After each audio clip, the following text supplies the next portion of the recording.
A special thank you to each of our subscribers who make this channel possible. Here's today's story. In a dramatic turn of events, Mark Carney has emerged victorious in the Liberal leadership contest, succeeding Justin Trudeau as Canada's new Prime Minister. Carney, a seasoned financial expert and former governor of both the Bank of Canada and the Bank of England, won a staggering 85.9% of the vote against his closest rival, former Finance Minister Chrystia Freeland. The announcement was met with roars of approval from approximately 1,600 party supporters gathered in Ottawa, marking the beginning of a new chapter in Canadian politics.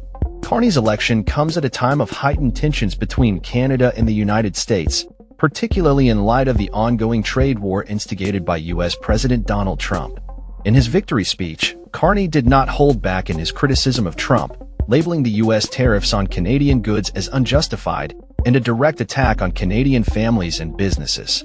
Make no mistake, Carney declared, in trade, as in hockey, Canada will win.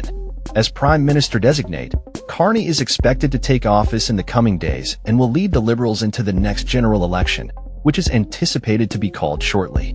The political landscape has shifted dramatically since Trudeau's resignation, which was prompted by a wave of dissatisfaction among voters over issues such as the housing crisis and the rising cost of living.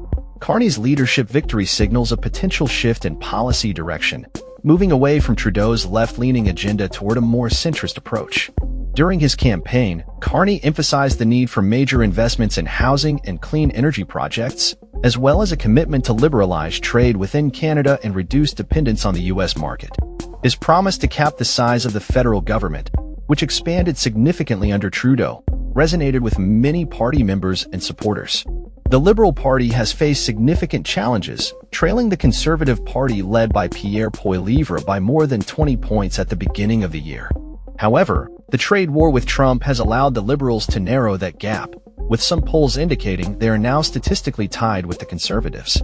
Carney's strong stance against Trump and his commitment to defending Canadian interests have rallied support among voters looking for a leader who will stand up to U.S. aggression. "We did not ask for this fight," Carney stated, "but Canadians are always ready when someone else drops the gloves." His remarks reflect a growing sentiment of Canadian nationalism, spurred by Trump's threats to make Canada the 51st state and his imposition of tariffs that threaten to cripple the Canadian economy.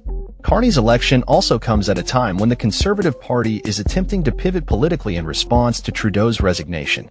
Poilievre has accused Carney of being just another version of Trudeau, while also highlighting Carney's previous role in moving Brookfield Asset Management's headquarters from Toronto to New York. Carney has vigorously defended his actions, asserting that the decision was made after he left the board. As he prepares to take on the responsibilities of Prime Minister, Carney faces the challenge of uniting a country divided by political ideologies and economic concerns. His leadership will be tested as he navigates negotiations with Trump and addresses the pressing issues facing Canadians today. In his speech, Carney called for unity and resilience among Canadians, reminding them that they must look after themselves and each other in these tough times. "We can, and we will get through this crisis," he asserted, rallying the crowd with the phrase "Canada Strong." As the political landscape continues to evolve, all eyes will be on Mark Carney as he steps into his new role and faces the challenges ahead. That's all for this story. We upload videos every day covering many different subjects, so hit that subscribe button to stay informed. Thanks for watching.